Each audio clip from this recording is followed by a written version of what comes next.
All right, good afternoon. Just want to update you on the Secretary General's phone calls. This morning, he spoke separately by telephone with Muhammad Shebaz Sharif, the Prime Minister of the Islamic Republic of Pakistan, and he also spoke earlier in the day with Subrahmanyam Jaishankar, the Minister of External Affairs of the Republic of India. In his phone calls, the Secretary General reiterated his strong condemnation of the April 22nd terrorist attack that took place in Jammu and Kashmir. The Secretary General noted the importance of pursuing justice and accountability for these attacks through lawful means. The Secretary General also expressed his deep concern at the rising tensions between India and Pakistan, and he also underscored the need to avoid a confrontation that could result in tragic consequences. The Secretary General offered his good offices to support any de-escalation efforts. This morning, as you heard in a briefing to the Security Council, Mr. Guterres spoke on Israel and Palestine and said that the promise of a two-state solution is at risk of dwindling to the point of disappearance. The political commitment to this long-standing goal is farther than it has ever been, he told members of the Security Council. The world cannot afford to watch the two-state solution disappear, he asserted. Political leaders face a clear choice. The choice to be silent, the choice is to acquiesce, or the choice is to act. Regarding Gaza, Mr. Guterres said the recent ceasefire had brought a glimmer of hope, the long-sought release of hostages and the delivery of life-saving humanitarian relief. But those embers of opportunity were cruelly extinguished with the shattering of the ceasefire on March 18th. The Secretary General said he was alarmed by statements by Israeli government officials about the use of humanitarian aid as a tool for military pressure. Aid is non-negotiable, he said. Israel must protect civilians and it must agree to relief schemes and facilitate them, he said. The Secretary General told Council members there must be no hindrance to humanitarian aid, including through the vital work of UNRWA. We need the immediate and unconditional release of all hostages, and we need a permanent ceasefire. Mr. Guterres added that it's time to stop the repeated displacement of the Gaza population, along with any question of forced displacement outside of Gaza, and the trampling of international law must end. Turning to the situation in Gaza itself, our humanitarian colleagues say that repeated displacement orders by Israeli forces have forced many families to flee, disrupted access to essential services, and hampered humanitarian operations. Our partners working in health report that immunization services at 13 delivery points were interrupted due to displacement orders. The total Israeli blockages in Gaza, now nearing 2 months, continues to prevent the entry of humanitarian aid and commercial goods. Critical supplies, including food, are running out and pushing more than 2 million people deeper into hunger. High Commissioner for Human Rights Volker Turk today urged the world to act to prevent the collapse of critical life-saving support in Gaza, where Israeli strikes continue to kill civilians, including in shelters and health facilities. He said that the complete blocking of assistance essential for survival enters its 9th week. There must be a concerted international effort to stop this humanitarian catastrophe from reaching new unseen levels. UNICEF said that children in Gaza are being denied routine vaccinations due to relentless hostilities, due to forced displacement, and due to the blocking of aid. Our humanitarian partners report that access to essential health care remains extremely limited for people across the Gaza Strip, particularly the most vulnerable groups. For instance, more than 150,000 women are at risk of living with serious conditions, such as hypertension or cancer, without adequate medical support. The fuel situation is rapidly deteriorating, with accessible benzene nearly depleted and diesel reserves critically low. Remaining fuel stocks are being prioritized for health purposes, for water, sanitation, and telecommunications systems to help support life-saving operations. Our humanitarian partners have made repeated attempts to retrieve fuel from areas that are currently inaccessible, either because they're under active displacement orders or located in no-go zones that require humanitarian movements to be coordinated with the Israeli authorities. However, our efforts to access these areas are routinely denied. Just today, Israeli authorities denied an attempt by UN agencies to retrieve fuel from Rafah. Overall, we and our partners attempted 5 coordinated movements today, but 4 of them were denied. The only exception was related to staff rotation and not to deliveries. Over the past week in Gaza Governorate, OCHA and our humanitarian partners conducted assessments in 4 displacement sites that had been hit by airstrikes. They provided cash assistance to at least 140 families living in these sites. And to the south, Khan Yunis, our humanitarian partners mobilized assistance for another displacement site in the Mawasi area, distributing tarpaulins and shelter kits to affected families. Families at this site have been referred to partners to provide them with urgent cash assistance. Partners working on health carried out an assessment and are now mobilizing psychosocial support, particularly for children. And just to read into the record that yesterday the Secretary General met with Assad al-Shaibani, the interim Minister of Foreign Affairs and expatriates of Syria. In their discussions, the United Nations, they discussed the UN's support for an inclusive political transition in Syria, efforts to increase humanitarian support for civilians across the country, and work towards economic recovery and the progressive removal of sanctions. The Secretary General reiterated the importance of inclusivity in the political process to meet the legitimate aspirations of all Syrians, and also for enabling them to peacefully, independently, and democratically determine their future of their country in line with Security Council Resolution 2254. The Secretary General also expressed concern about violations of the 1974 disengagement agreement. And staying in the region, moving to Lebanon, our colleagues in the UN peacekeeping mission in southern Lebanon at UNIFIL today received the visit of ambassadors and representatives of 38 countries, including all 5 permanent members of the security to its headquarters. These were representatives of their respective countries to Lebanon. They also visited 2 peacekeeping positions along the Blue Line. The ambassadors and representatives of the countries expressed their appreciation for peacekeepers' important work under difficult circumstances to support the implementation of the cessation of hostilities and the implementation of Resolution 1701. Meanwhile, our peacekeepers continue to patrol across their area of operations, discovering in the past few days a bunker and suspected tunnel entrances, weapons caches. All of this was reported to the Lebanese armed forces. And just to note that since the cessation of hostilities understanding of 27th November last year, peacekeepers have discovered and reported over 225 weapons caches to the Lebanese armed forces. And just a couple of things to flag for this afternoon. 3 p.m., the Secretary General will deliver remarks to the plenary meeting of the General Assembly to pay tribute of the late Pope Francis. He is expected to note that the Pope has always saw challenges through the eyes of those on the peripheries of life and said that we can never look away from injustice and inequality or close our eyes to those suffering from conflict or acts of violence. Also, the UN flag is flying at half-mast in honor of the late pontiff, and the SG's remarks are distributed to you. Then at 4 p.m., the Security Council will hold a briefing on the maintenance of peace and security in Ukraine. Rosemary DiCarlo, Under Secretary General for Political and Peacebuilding Affairs, will brief, as will Joyce Masuya, the Assistant Secretary General for Humanitarian Affairs.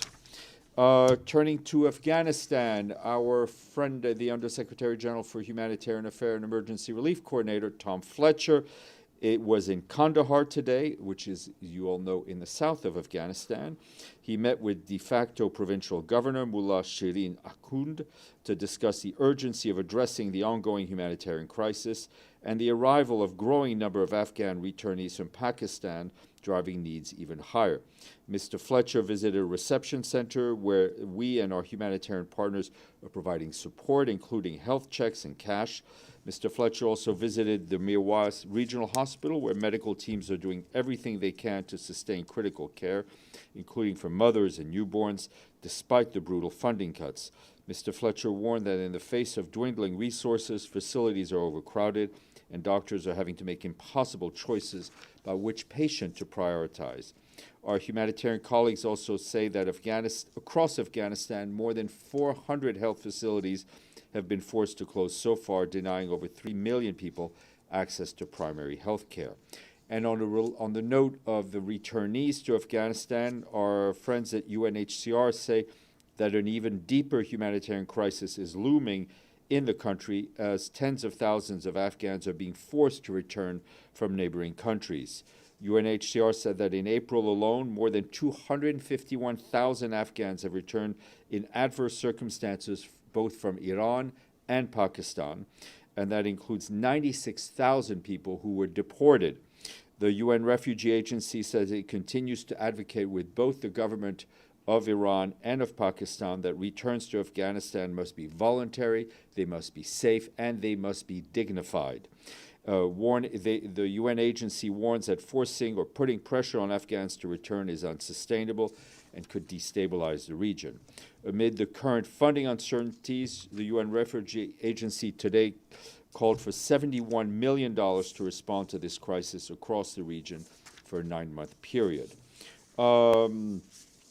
Turning to the Democratic Republic of the Congo, our colleagues for the Office of Coordination of Humanitarian Affairs tell us that continued clashes in parts of South Kivu province are impacting civilians and humanitarian operations. In Walungu territory, according to local authorities, new fighting yesterday resulted in at least 10 civilian casualties and forced people to flee. The violence has disrupted both economic activities and humanitarian operations in the area. In Kalehe territory, Minova Hospital has reported multiple cases of rape and physical assault in recent days amid the deteriorating situation in the area. Meanwhile, in Fizi territory, amid intense fighting last week, that led to looting of health centers and the burning of several schools, critically undermining access to essential services. That's what local authorities are telling us. We, of course, reiterate our call to all parties in the South Kivu province to uphold their obligations under international humanitarian law, including the protection of civilians, civilian infrastructure, and to ensure safe and unimpeded access for humanitarian aid to those who need it desperately. In the North Kivu province, our humanitarian colleagues say that more than 20,000 human beings have reportedly returned to villages in Masisi territory between February and March. Again, that's what local authorities are telling us. While exact numbers require verification, our partners on the ground say there is an urgent need to provide shelter, education, food, and basic services. These families have previously been registered in several displacement sites in the towns of Goma and Nyiragongo. In Walikale territory, local humanitarian partners report cycles of displacement and precarious returns. For example, following clashes in the town of Kibati on April 13th, approximately half of the displaced people there returned home, only to be forced to flee yet again during renewed bout of violence that took place last week. The repeated displacement highlights the extreme vulnerability of these people in conflict-ridden areas and underscores the urgent needs for enhanced protection measures. Turning to Haiti, our colleague for the Office of Coordination of Humanitarian Affairs tell us that gang activities continue to fuel violence, they continue to displace families, and they continue to disrupt much-needed humanitarian operations across multiple parts of the country. According to the International Organization for Migration, as of 4 days ago, on April 25th, more than 200,000 men, women, and children were living in spontaneous displacement sites across the country. These sites have nearly doubled between March and April, from the 119 to 228. IOM says this is largely due to the fact that more people have been forced to flee following attacks in the Center Department. Also important to note that more than 90% of the people who have sought refuge at spontaneous sites are concentrated in the area in the capital, Port-au-Prince. In the commune of Kenskoff in the West Department, armed attacks last week displaced nearly 1,000 people, with half of them finding shelter with families, while others moved to 3 newly established sites. Police vehicles were set on fire and multiple security incidents resulting in casualties were reported. That's what local partners are telling us. The ongoing insecurity continues to impact humanitarian operations. Between the 21st of March and the 25th of April, a humanitarian partner has recorded 15 incidents affecting NGOs, including trucks being blocked, supplies burnt, crossfire incidents, and attacks against NGO vehicles that were clearly labeled as such. Access to critical roads remains extremely limited, forcing the reliance on costly air transport. OCHA is working with all parties to sustain access for relief supplies and personnel movement into the affected areas. They're also coordinating with partners to strengthen efforts for an effective, targeted humanitarian response as security conditions allow it, and, of course, as money allows it. Couple of more notes, so bear with me. Want to raise something we haven't talked about in a while, and that is locust. In North Africa, the FAO is urging countries to enhance monitoring and initiate control measures as desert locust groups in small swarms originating in the Sahel are moving into southern Sahara.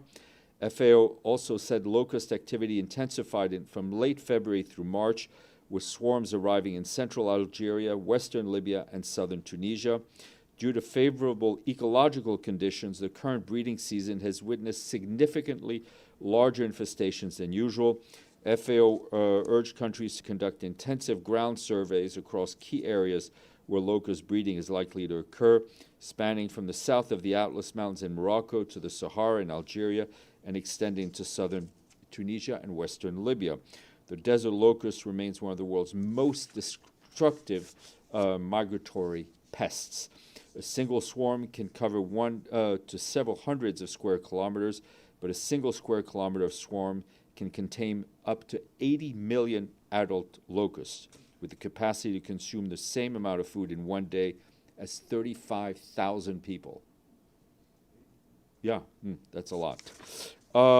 Tomorrow we will be joined in this very room by Kani Wungnaraja, UNDP's Regional Director for Asia and the Pacific, and Stephen Rodriguez, UNDP's Resident Representative in Afghanistan, who will be joining virtually from Kabul. They will be here to brief on UNDP's Afghanistan Socioeconomic Review entitled Fragile Gains, Deepening Substance Insecurity.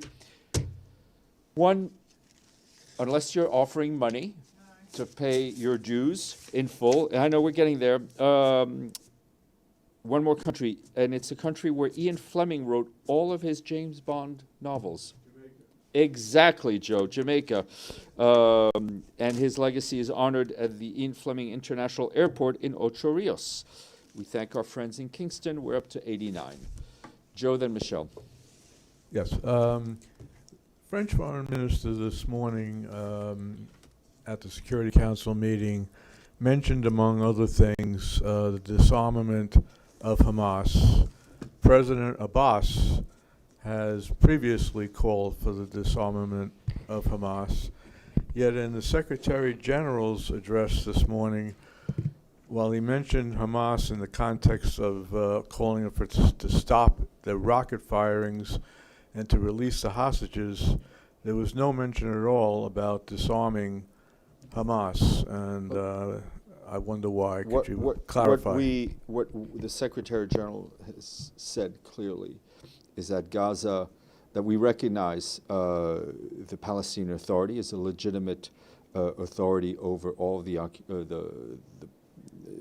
whether it's the occupied Palestinian territory or Gaza, and that's where we stand. Michelle. Thank you, Steph. First of all, Canada has voted. They have a new government.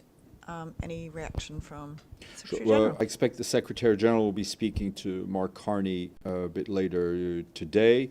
He obviously congratulates Mr. Carney, and he looks forward to working with Canada and deepening the cooperation between Canada and the United Nations. On that note, no update on when he might speak with President Trump? As soon as I know, I will let you know. And then one last question. The U.S. Secretary of Defense said this morning that they're going to end their Women, Peace and Security program inside the Department of Defense. But he said that Women, Peace and Security is a United Nations program pushed by feminists and left-wing activists. Would you like to respond? The UN's Women, Peace and Security program is a resolution unanimously adopted by the Security Council 25 years ago. 25 years ago. It's no secret that women remain largely on the periphery of formal peace processes and decision making, which is not good for the cause of peace. One of the real life impacts of women, of the Women, Peace and Security Program, has been the increasing number of women peacekeepers who serve in UN missions, which has had a very clear, measurable, and positive impact on the protection of civilians in conflict zones. Abdelhamid, then Linda, and then we'll move further south. Yes. Thank you, Steph. I mean, every speaker at the Security Council spoke about the shortage of food, medicine, fuel, and humanitarian supplies, except the Israeli ambassador speaker. He said there is no shortage. During the ceasefire, we allowed enough humanitarian supplies to sustain Gaza. Who is lying and who's saying the truth? It's not my business to go around and comment on what the various representatives of member states say. The Secretary General's position was very clear. And what I've been talking to you about every day is very clear. What our colleagues in Gaza, when you have them briefing you, has been very clear. The second question, 51 Palestinians were killed in the last 24 hours. The killing of the Palestinians are becoming no news. Do you agree with me that they don't come up in your briefing? The people killed, the numbers. Is the number now make no difference to mention or not to mention? Abdelhamid, what is news or not news depends on journalists. We routinely talk about the tragic and deadly situation in Gaza. Gabriel. Thanks. Just to follow up on Abdelhamid's question, the Israeli deputy ambassador not only said, quote, "Our assessment indicates there is currently no evidence of humanitarian crisis in Gaza," but he justified that remark by telling the Council that Article 23 of the Fourth Geneva Conventions, a party is not obliged to allow aid that is likely to support the enemy's military effort. How do you square that? On the issue of our assessment is different than theirs, right? And we will let journalists do the compare and contrast. As for Israel's obligation on international law, I would refer you back to what our legal counsel said in front of the International Court of Justice, which she laid out very clearly, very precisely, what the obligations are. And that's the Secretary General's position. Madame from CNN, and then Linda, I'm sorry. Thanks, Steph. This is Munira Al-Samra from CNN. The U.S. Department of Homeland Security recently separated a 2-year-old Venezuelan child from her deported parents, alleged members of the Tren de Aragua gang, and they placed the girl in foster care. What's the UN position on separating children this young from families in deportation cases? I think whether it's ourselves or colleagues from the Refugee Agency or IOM have been very clear in our call for keeping families together, and that while countries all have the right and responsibility to manage their own borders, issues having to do with migrants and refugees need to be treated according to international law, but also just keeping human dignity at the center. Ms. Fasulo, I apologize. Thank you, Steph. Apropos of Afghanistan and women, we know, I guess it's a year and a half, that the Taliban banned Afghan women from working for the United Nations. Has that changed at all? And if not, has the UN is the UN allowed to hire foreign women to work? Well, the head of our mission is a woman. In quantity, in both in quantity and in quality. Yes, ma'am. But what about the Afghan?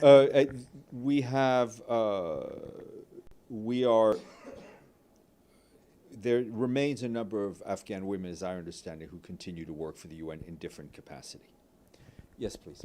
Thank you very much. Maybe this question has already been asked, but Hillel Neuer of UN Watch sent a letter to the Secretary General regarding the renewal of the mandate of Francesca Albanese as the Special Rapporteur on Human Rights in the Palestinian territories. UN Watch states that this renewal is null and void and goes on to specify. Has the Secretary General received the letter, and what is the reaction, please? I don't know if the Secretary General has received Hilal's letter. What I can tell you clearly is that the Secretary General is not involved in the work of the Human Rights Council. It is those member states who sit on it. It is also the responsibility of those member states who elect their peers to sit on that council, to involve themselves in the work of the Human Rights Council. The special rapporteurs do not report to the Secretary General, nor does he manage their time or their mandate. Yeah. Thank you so much, Steph. The Hungarian parliament has voted to withdraw from the International Criminal Court. Has Hungary officially notified the UN Secretary General on this decision? I'm not aware. I will double check. There have been reports of that before. I will check again, but I don't believe so. But we will let you know if and when a letter from a member state is received, and that is also usually goes on the public website, but we'll keep an eye out for you. Signore Vaccaro, and then we'll go. Grazie. I asked you a few days ago, but the situation between India and Pakistan is getting worse by the hour. Did the Secretary General spoke in the last couple of days with any of those two governments? Stefano, the problem is when you miss the first act of a play, you miss you miss the nugget of the play, and so I can refer you to the transcript, but I can tell you that, as I told your colleagues earlier, that he spoke with the Prime Minister of Pakistan, and he spoke with the Foreign Minister of External Affairs of India just a few hours this morning. That's okay. Yep. Thank you, Steph. As she mentioned, the Secretary General this morning said that the two-state solution is near a point of no return, and he called for irreversible action towards implementing the two-state solution. But without the cooperation from the Israeli side, does the Secretary General still think it is the possibility for the two-state solution involves two states. It involves Israel and it involves Palestine, right? Our vision, the Secretary General's vision, remains that of two states, Israel and Palestine, living in peace, living in security, and living side by side.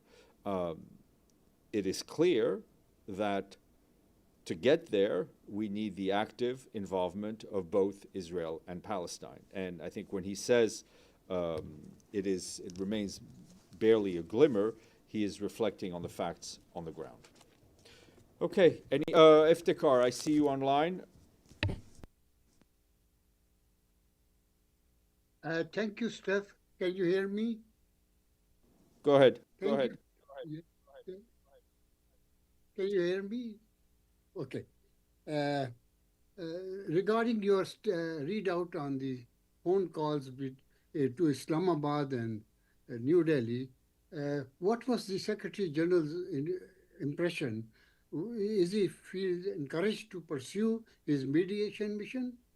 And secondly, Pakistan has been frequently asking for international investigation into the Kashmir incident.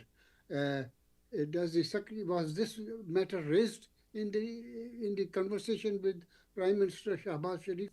Iftikhar, I can only speak to the Secretary General's side. I would encourage you to reach to the Prime Minister's office for a readout on their front. As in any conflict or any time there's a risk of conflict, because that's where we are, the Secretary General's good officers are always available should both sides agree to it. The Secretary General, I think, remains concerned by the high level of tension between the two countries. Yoshita, please. Thank you, Steph. Am I audible? Thank you. So, Steph, India has been a victim of cross-border terrorism emanating from Pakistan for decades. And recently, even the Pakistani defense minister, Khwaja Asif, said, to quote him, "We've been doing this dirty work for decades," and admitting that the Pakistan has a long history of backing and funding these terrorist organizations. The SG stresses for de-escalation, but what is his message to Pakistan on terrorism outfits operating on its soil and targeting India? I'm keeping the premise of your question aside. The Secretary General strongly stands against terrorism wherever and whenever it occurs, and I think he has been very clear. He's been very clear on that. What he wants to see is both sides move towards a de-escalation. I mean, the region and the world cannot afford a confrontation between India and Pakistan, which would be catastrophic for those two countries and for the world as a whole. I have a follow-up question on Kashmir. As you know, since August 5, 2019, India canceled the special status of Kashmir. There are 6 million under siege, and India gave 4 million permit to build homes there. So are they entitled for self-determination and human rights and respect dignity and freedom? Look, every person on the planet has the same rights that are enshrined in the Universal Declaration of Human Rights. Thank you. On that note, Sinan, I see you close your computer and not raise your hand. That's good. Hasta mañana. Tomorrow.